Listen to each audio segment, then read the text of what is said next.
Confiamos, como siempre le digo, no nos confía a nosotros ni a ojos cerrados.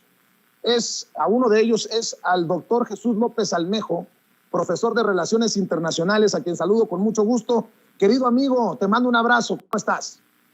Querido Vicente, un abrazote, muchas gracias por la invitación y pues estamos ya de regreso en la acción analítica. Oye, querido Jesús, pues creo que nos puedes aportar mucho por lo que he leído en tus redes sociales y creo que estarás de acuerdo con esta frase de batalla, de que no nos crean ni a nosotros a ojos cerrados la audiencia, que en momentos de conflicto tienen que hacer su tarea para informarse desde diferentes perspectivas, la tuya, la de otros analistas, de otros expertos en geopolítica, en relaciones internacionales. Y no sé si para arrancar, porque creo que nunca vamos a estar de acuerdo todos en todo, a lo mejor sí pudiéramos decir que en un conflicto armado, así inició el programa, nadie gana, todos perdemos. Te escucho con tu análisis, Jesús. Sin duda alguna, querido Vicente, en una guerra, por las capacidades técnicas, materiales, militares que han logrado desarrollar ciertos países en el mundo, en una guerra prácticamente nadie gana excepto el complejo militar, las empresas que más ganancias tienen lucrando justamente con la venta de armas, y eso hay que decirlo muy claro. El gobierno de Estados Unidos es un peón de las principales empresas del armamento, de las 10, para que la audiencia se dé una idea, de las 10 empresas del armamento que más lucran en el mundo, 7 son de nacionalidad estadounidense, 3 son de nacionalidad china y una firma es italiana. Cuando hay una situación política estable, cuando hay un sistema internacional estable, generalmente la venta de armas tiende a disminuirse. ¿Qué es lo que se requiere para que se reactive la economía y los ingresos de estas empresas armamentistas, de lo que llamamos el complejo militar, que también incluye a los ministerios de defensa de los principales países del mundo? Justamente que haya un conflicto. Si me permites entonces analizarlo en el plano global, en el plano regional, en el plano internacional y en el plano local. Si me permites voy al plano global. En el plano global vemos a un Estados Unidos que se resiste a dejar de ser la hegemonía del mundo. Quienes le disputaban, digamos, la hegemonía económica y comercial era China. En el año 2018, Donald J. Trump se encargó de abrirle un frente muy amplio y una guerra muy agresiva comercial a China, incluso ordenando a Canadá que detuvieran a la hija del dueño de Huawei, la empresa que estaba poniendo en jaque a las empresas de las comunicaciones en Estados Unidos por el tema de la tecnología 5G. Entró en una guerra durísima con China, de la cual tanto Estados Unidos como China se vieron perjudicados. En el plano militar, China no es tan fuerte como Rusia. Rusia en el plano económico no es tan fuerte como China. Sin embargo, tienen una característica muy importante. Tanto China como Rusia le están disputando el liderazgo, que ya no va a ser un liderazgo total, sino el liderazgo de importantes zonas del mundo, en donde la presencia estadounidense comercial y militarmente era aplastante. Y en el plano militar, quien le representa ese otro significativo es justamente Rusia, al cual, la verdad hay que decirlo, aquí no somos prorrusos, Vicente, pero hay que ser honestos porque realmente hay una campaña de propaganda muy intensa de los medios occidentales. Yo no sabía que hubiera tanto proestadounidense en los medios mexicanos y me ha sorprendido porque, pues, más allá de filias y fobias, tendríamos que ser honestos con nuestros análisis. Mira, acto número 1, Joe Biden, lo primero que hace al llegar a la presidencia de Estados Unidos es decir, afirmar que Vladimir Putin es un asesino, lo trata de asesino, no muestra pruebas de nada y dice que lo hará pagar durísimo las consecuencias por ser asesino. Cuando Putin le dice, oye, esto es una falta gravísima para la diplomacia, Joe Biden se hace como que la Virgen le habla y ya no vuelve a tocar el tema. Acto número 2, con el tema de la vacuna Sputnik V, Estados Unidos no solamente no permite que ingrese al territorio estadounidense, sino además presiona a países como México, como Brasil, a que por ningún motivo acepten la distribución y el consumo de la vacuna Sputnik V. Tercer acto, empiezan a armar a grupos neonazis desde el año 2014, empiezan a armar a grupos neonazis, principalmente el batallón Azov, que es impresionante, Vicente, que estos todavía utilizan un discurso y toda la simbología nacionalsocialista, y rematan en el año 2020 y en el año 2021, en el mes de diciembre, entre el 15 y el 18 de diciembre de cada año, del 20 y del 21, Naciones Unidas impulsa una resolución en donde abiertamente pide la condena de todos los miembros del sistema de Naciones Unidas del nazismo, del neonazismo y de cualquier forma de glorificación del fascismo. Solamente hay 2 países en el mundo que se oponen. Uno es Ucrania y otro es Estados Unidos. Al Estados Unidos de Trump se le entendía, de alguna manera no se estaba de acuerdo con eso, pero se entendía porque Trump pues finalmente fue respaldado por grupos neonazis de ultraderecha en Estados Unidos. Pero Joe Biden, que llegó con un discurso de progresista y de centro de izquierda, el argumento que dio es que no podían condenar el nazismo en la Asamblea General de Naciones Unidas porque era la primera enmienda constitucional permite la libertad de expresión en Estados Unidos. Y para sorpresa nuestra, países europeos democráticos como Francia, Alemania, Italia, España, no solamente no tuvieron una postura firme en contra del nazismo, sino además se abstuvieron, lo que resulta una verdadera incoherencia, siendo que Europa fue uno de los continentes que más sufrió durante el siglo XX, pues justamente las manifestaciones nazis. En ese contexto, pues, tienes 3 afrentas, pero Estados Unidos acompañó su beligerancia en contra de Rusia con un cerco diplomático brutal, presionando a los aliados de la OTAN, pero también a los de la Unión Europea, para que prácticamente tuvieran relaciones muy rígidas en contra de Rusia y le fueran cerrando el camino a toda salida diplomática. La OTAN, de manera reiterada, Stoltenberg, el noruego secretario de la OTAN, en reiteradas ocasiones amenazó una y otra vez, junto con Anthony Blinken, el secretario de Estado de Estados Unidos, una y otra vez amenazaron a Rusia con que iba a pagar un precio muy alto si se atrevía a invadir Ucrania. Rusia pedía garantías por escrito, garantías jurídicas de que la OTAN no se extendería a sus fronteras y de que Estados Unidos y la OTAN no iban a estar trasladando armas pesadas a su frontera.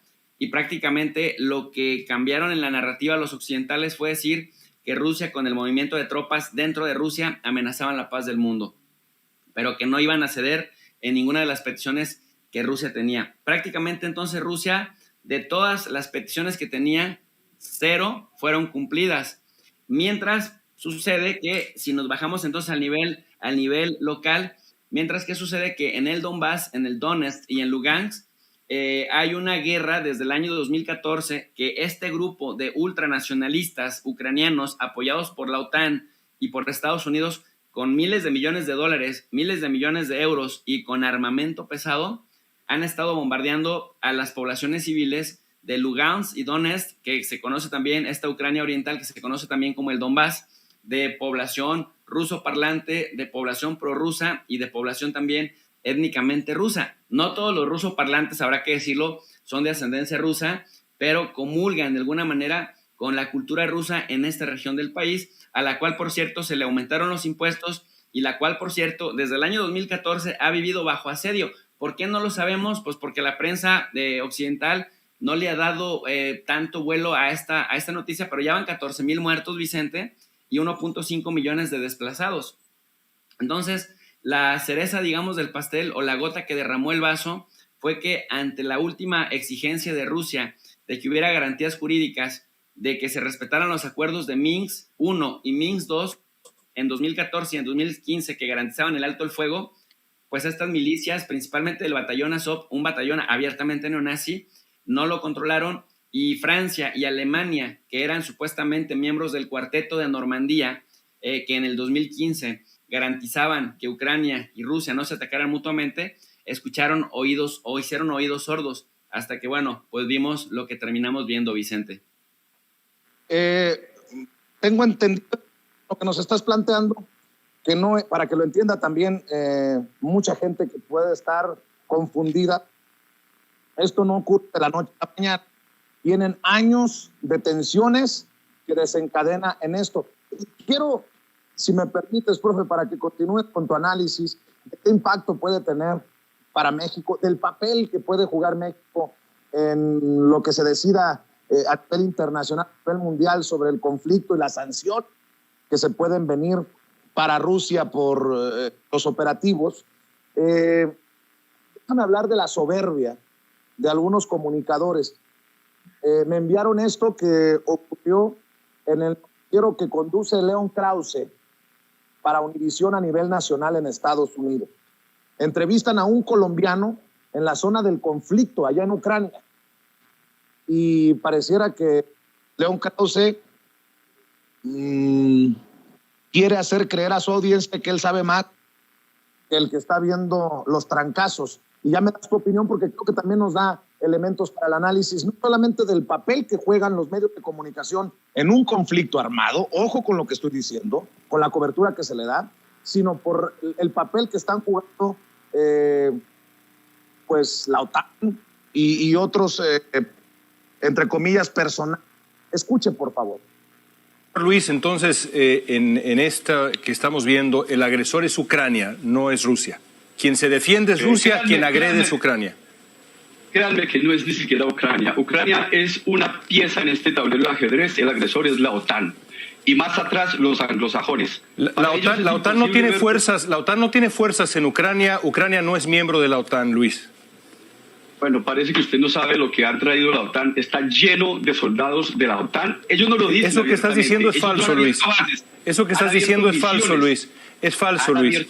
Perdón, es falso. Bueno, siga creyendo lo que usted cree, pero se da la cuenta del resultado. Putin llegó a este punto en que dijo, no le podemos permitir a la OTAN que siga trayendo su gente allá, llenando de armas a unos neonazis que pretenden hacer una bomba nuclear, porque lo dijo el presidente Zelensky hace unos días, que él se salía del memorando de Budapest, que implica la no repartición de armas nucleares, el no desarrollo. Ella dijo que se salía de ahí. Eso significa que Luis, lo que pretende es hacer una bomba sucia para nosotros. Luis, tú llegaste allá... La soberbia de quienes tienen el control del micrófono y de las cámaras, mi querido doctor Jesús López Almejo. ¿La OTAN o no la OTAN? Porque de acuerdo al gran experto, al experto geopolítico y de relaciones internacionales, y ya mandó tal vez a su amigo, el corresponsal de guerra, Carlos Loret de Mola, la OTAN no tiene nada que ver en esto, dice León Krause. ¿Tú cómo ves este papel que juegan los medios de comunicación en tiempos de conflicto, Jesús? Pues mi querido Vicente, me parece lamentable. Tú sabes que acabo de contraer nupcias recientemente. Yo tuve que regresar literal de la luna de miel para ponerme aquí frente a una cámara y tomar, por amor a la honestidad y por amor al análisis, tomar de alguna manera la batuta también del contrapeso digital en un área en la que tengo 17 años trabajando y estudiando. Y Vicente, francamente es preocupante el cinismo y el descaro con el que estas personas se apropian de la narrativa y la intentan imponer a mansalva al resto de la población. Afortunadamente, ahora existen plataformas que nos permiten de alguna manera, de manera moderada, de manera discreta, poder disentir de esas narrativas dominantes que se vuelven cómplices de lo indescifrable y de lo indescriptible. El hecho de que, por ejemplo, un tipo como León Krause se la crea y a grito abierto diga que es un amante de la democracia y diga constantemente que el diálogo circular y que la diversidad de opiniones cuentan y es bastante importante y que abajo los tiranos y los autoritarios, pero a la mitad de una transmisión le corta a un analista al que invitaron para que les haga el favor de compartirles una opinión y le esté interrumpiendo constantemente y no lo deje hablar y literal al final lo ataque incluso en el terreno personal, me parece que habla más de León Krause que del invitado y nos muestra mucho cómo está dándose la situación a nivel internacional en esta disputa, Vicente, también por el control de la verdad. Y lo que me parece increíble es que pocos digan que el gobierno de Volodymyr Zelensky, el actual presidente de Ucrania, que sería, Vicente, y lo digo con mucho respeto, que sería el equivalente a Eugenio Derbez siendo presidente de México. Bueno, Volodymyr Zelensky es un ex actor comediante de Ucrania de medio pelo, que finalmente las élites que controlan Estados Unidos, la OTAN, Europa, pues contribuyeron de manera decidida para que después de que derrocaron en el año 2014 a Víctor Yanukovych. ¿Y sabes por qué lo derrocaron? Lo derrocaron porque suspendió la firma del acuerdo de asociación y el acuerdo de libre comercio con la Unión Europea, y un día después iniciaron las protestas. Entonces Vladimir Putin lo ha dicho con muchísima claridad, ha dicho, no respetaron ese gobierno legítimamente electo en 2010, lo derrocaron,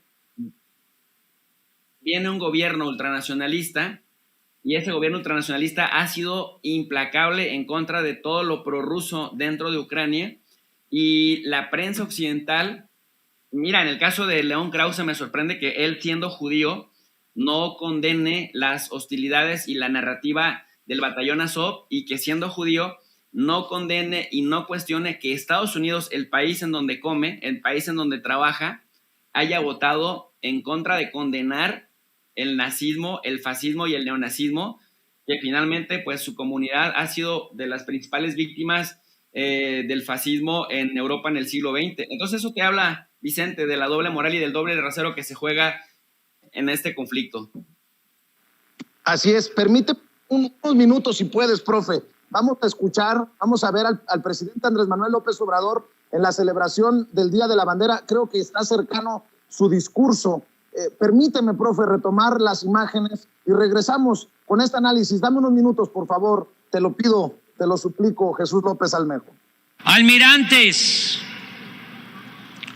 comisarios, jefes, capitanes, inspectores, oficiales, cadetes, personal de tropa, marinería y escala básica, directores y jóvenes estudiantes. Vengo en nombre de México a encomendar a su patriotismo esta bandera que simboliza su independencia, su honor, sus instituciones y la integridad de su territorio. Protestan honrarla y defenderla con lealtad y constancia. Al concederles el honor de ponerla en sus manos y velar por ella, la patria confía que como buenos y leales mexicanos sabrán cumplir su protesta. Enhorabuena.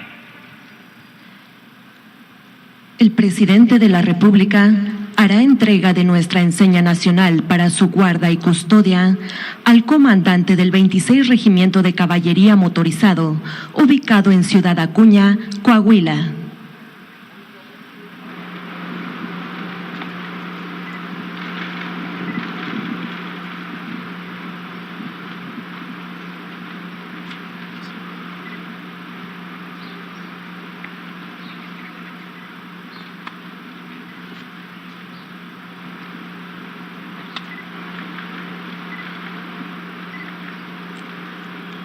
Recibe nuestro símbolo patrio, el comandante del Grupo de Apoyo a Unidades a Flote número 2, con sede en Ensenada, Baja California.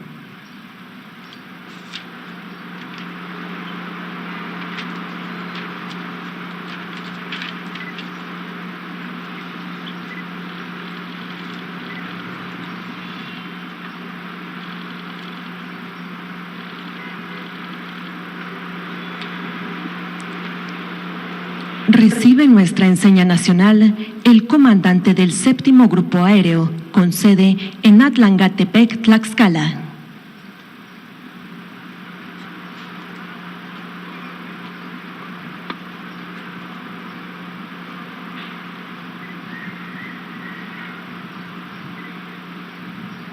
vemos estas imágenes, preguntarle al profesor de Relaciones Jesús López,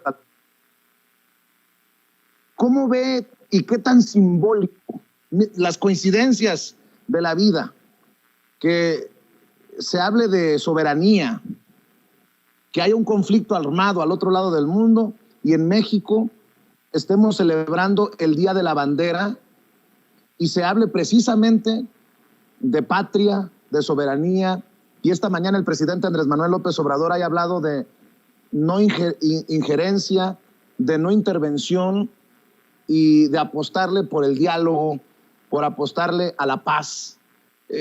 ¿Cómo ves esto, Jesús? Para mí tiene mucho de simbólico. Yo te lo pregunto a ti mientras vemos las imágenes. Pues mira, Vicente, en el caso de Rusia es como muy complicado poder hacer que estos preceptos que el presidente enarbola el día de hoy se puedan cumplir, porque se da un diálogo cuando es de dos vías. Se da un diálogo cuando las partes enfrentadas o las partes encontradas logran ceder un poco de sí mismas y al ceder van cumpliendo poco a poco los compromisos a los que se comprometen. En el caso de Estados Unidos y de Moscú, se habían comprometido con Gorbachov al final de la Guerra Fría en que la OTAN jamás se expandiría hacia el este. Y de pronto vemos que se incorpora República Checa, se incorporan Estonia, Letonia, Lituania, se incorpora Polonia. Hoy Polonia tiene uno de los ejércitos más grandes de Europa, aunque también medio mal armado, pero de los más grandes. Y esto de alguna manera representa que se han estado incumpliendo acuerdos. Cuando Rusia solicitó garantías jurídicas por escrito, lo hizo porque Estados Unidos decía que no había nada escrito que obligara a los estadounidenses y a la OTAN a no expandirse hacia el este. Entonces, cuando se habla de no injerencia, cuando se habla de no intervención, cuando se habla de no resolución de conflictos a través de la vía armada, pero entonces, ¿cómo detienes a un país belicista como Estados Unidos que empezó a armar el batallón Azov neonazi con toneladas y toneladas de armamento pesado, que la Unión Europea apoyando también a la OTAN, porque son dos cosas diferentes? La Unión Europea es un ejemplo de regionalismo. La OTAN es un paradigma de cooperación militar, una alianza militar. No todos los países de la OTAN son miembros de la Unión Europea y no toda la Unión Europea se encuentra dentro de la Organización del Tratado del Atlántico Norte, hay que decirlo. Sin embargo, al unísono, los países europeos se han venido comportando como subordinados de Estados Unidos y han estado colaborando desde Bruselas, mandando dinero a Ucrania, a un gobierno ultranacionalista que no emergió legítimamente de una elección, sino de un golpe de Estado. Es que eso no hay que perderlo de vista. Entonces, ¿cómo dialogar con quienes de manera coordinada, en nado sincronizado, te van cerrando todas las opciones diplomáticas? ¿Cómo frenar que Estados Unidos deje de mandar dinero, deje de mandar armas y deje de mandar incluso asistencia técnico-militar a este país que tienes literal al pie de tus fronteras y que además los miembros de la OTAN, en la voz de su secretario, digan abiertamente: la OTAN es libre de adherir a quien quiera y si Georgia y Ucrania se quieren adherir, son bienvenidos. Pero además, estimado Vicente, dependiendo tanto del trigo ruso, Rusia exporta una quinta parte de todo el trigo que se produce en el mundo y además, pues hasta el 42% en promedio del consumo que hace Europa, principalmente Alemania, Italia y Austria, que rebasan el 43% de su consumo de gas, es gas ruso. Entonces, ¿en qué cabeza cabe que países en apariencia autónomos opten por ejemplo, por querer comprar el gas más caro, opten por amenazar a Rusia con que el Nord Stream 2, por ejemplo, no se va a dar si siguen amenazando a Ucrania, cuando de manera colectiva han ido cercando a Rusia justamente para hacer lo que tuvo que hacer ahora? Y ahora, otra cosa importante, Vicente, nada más en sintonía con esto que preguntas de lo que comenta el presidente López Obrador. En este momento, Rusia solo ha atacado bases militares, frentes militares, ya ha destruido como 79 bases militares de Ucrania, ha reducido casi a cenizas en un 80%, en un día, casi a cenizas, la capacidad operativa y militar de Ucrania en Kiev, en Kharkiv, en Kramatorsk, en Mariupol, que es donde tenía su base principal el batallón Azov, el batallón neonazi, Odessa, para poder controlar el acceso al Mar Negro y también Crimea, y Zaporizhzhia, que es básicamente una región estratégica para cortar como todo flujo de apoyo físico, material a Fuerzas Armadas ucranianas. Entonces, a mí me parece que en la medida que Estados Unidos ha querido exportar el modelo democrático estadounidense y ha querido pasar por encima de un país como Rusia, pretendiendo que Rusia es como Siria o es como Libia o es como Yemen, es decir, débil y pobre, pues se han encontrado con un gigante que está a la par. Pero lo preocupante de esto, Vicente, que esto no es la conclusión de un proceso, sino el inicio y la consolidación de la vuelta a los esquemas de la Guerra Fría, que van a permitir tres cosas: justificar el incremento de presupuesto en materia de defensa.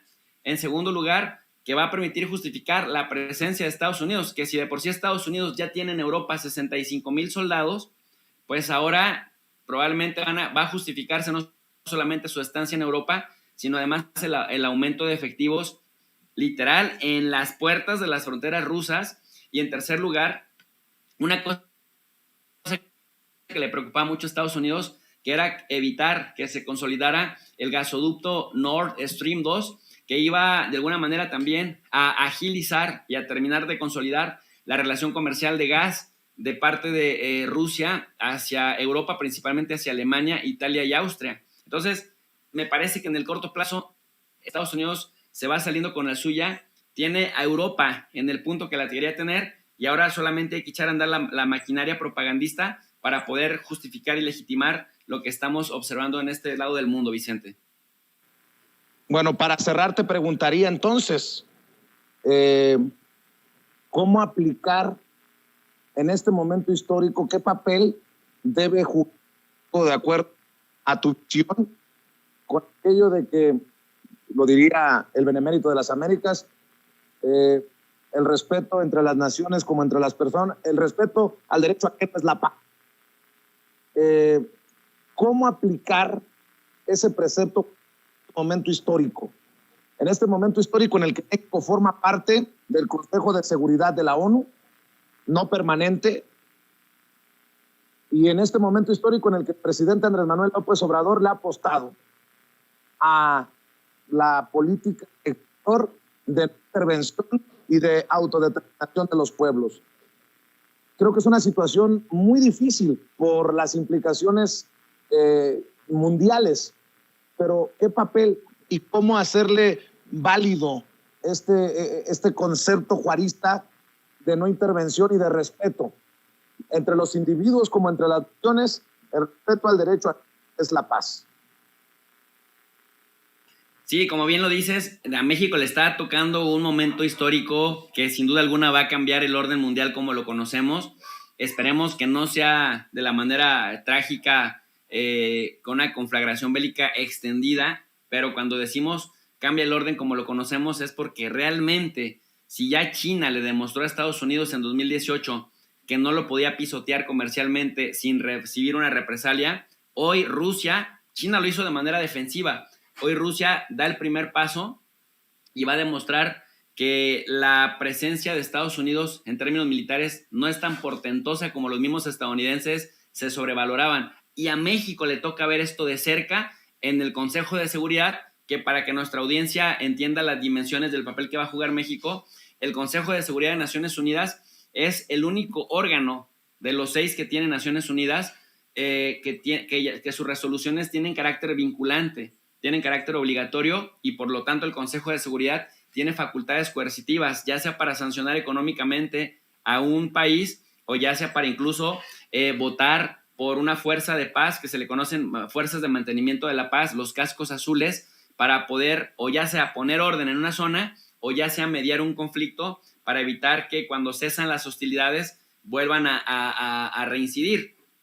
Pero, ¿qué debería hacer México? A mí me parece que México se debería de mantener firme en su llamado a la paz, en su llamado a la solución pacífica de controversias. Pero, Vicente, me parece que sería un error gravísimo para México también sumarse a la narrativa de culpar solo a Rusia y de no cuestionar que Estados Unidos y Ucrania hayan sido incapaces de condenar el nazismo y que no hagan ninguna crítica de cómo las Fuerzas Armadas de Ucrania estuvieron contribuyendo en el asedio de población civil de origen ruso en el Donbass. Eso sería lo que me parece que equilibraría y le daría más sustento a un llamado a todas las partes a pacificarse y a respetar los acuerdos en el marco del derecho internacional, Vicente.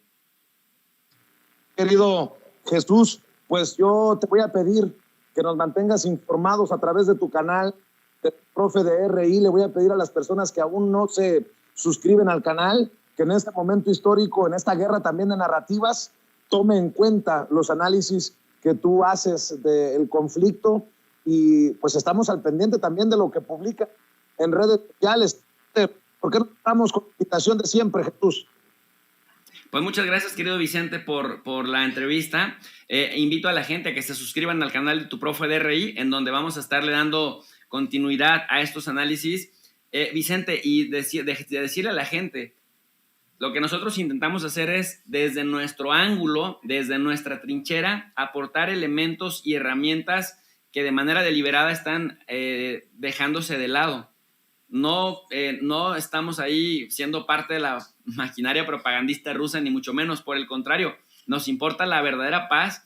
Hacemos un llamado a todas las partes a la paz, pero tenemos que ir diciendo también la otra parte de forma dialéctica. No solamente el presentar un mundo maniqueo donde todo es blanco o todo es negro. Hay que hablar de los intereses en juego y me parece que eso es lo más valioso que vamos a seguir haciendo también sin censura y en el canal de Tu Profe de RI, porque finalmente queremos que la gente tenga herramientas para poder discernir y poder evaluar en sus propios análisis y pues no creerle a gente mitómana como León Krause o como buena parte de la prensa chayotera que realmente parecen porristas del gobierno de Estados Unidos, que callaron cuando Biden le dijo asesino a Putin, que callaron con la prohibición de la vacuna Sputnik V y que callaron con la financiación de grupos pronazis en Ucrania, pero que ahora se rasgan las vestiduras diciendo es que Putin, se los dijimos, tenía sed de sangre y ahí está la consecuencia. Pues así las cosas, mi querido Vicente. Un abrazote y muchas gracias. Te mando un abrazo y bueno, de reconocerse que estés al pie del cañón a pesar de que hace unos días hayas contraído nupcias. Eso habla del gran compromiso que tienes con la verdad, con tu audiencia, y yo te mando un abrazo y el reconocimiento. Cuídate mucho, profe. Abrazo fuerte, amigo. Gracias. Tu profe de RI, el doctor Jesús López Almejo, hablando con nosotros sin censura.